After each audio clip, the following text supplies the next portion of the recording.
Gogate circle नजीक 3 वाहने एकमेकावर आदळल्याने झालेल्या विचित्र अपघातात वाहनांचे नुकसान झाले। त्यात दोघे किरकोळ जखमी झाले आहेत। या अपघाताने काही काळ रहदारी खोळंबली होती। गजबजलेल्या गोगटे सर्कलकडून वाहनांची ये-जा सुरू होती। बांधकामासाठी लागणाऱ्या फरशांची ने-आण करणारा टाटा एस, एर्टिगा व CR-V ही वाहने एका टप्प्यात होती। दरम्यान अचानक दुसरे वाहन आडवे आल्याने समोरील वाहनांनी ब्रेक दाबल्याने हा अपघात घडला। टाटा एस मधील फरशा पाठीमागील वाहनावर पडल्या होत्या।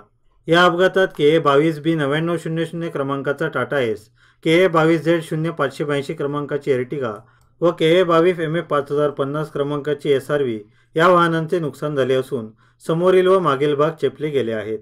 तसेच वाहनांच्या काचा फुटून त्यांचा खच पडला होता। रहदारी दक्षिण विभाग पोलिसात घटनेची नोंद झाली आहे। पोलिसांनी दाखल होऊन रहदारी पूर्वपदावर आणण्यासाठी प्रयत्न केले।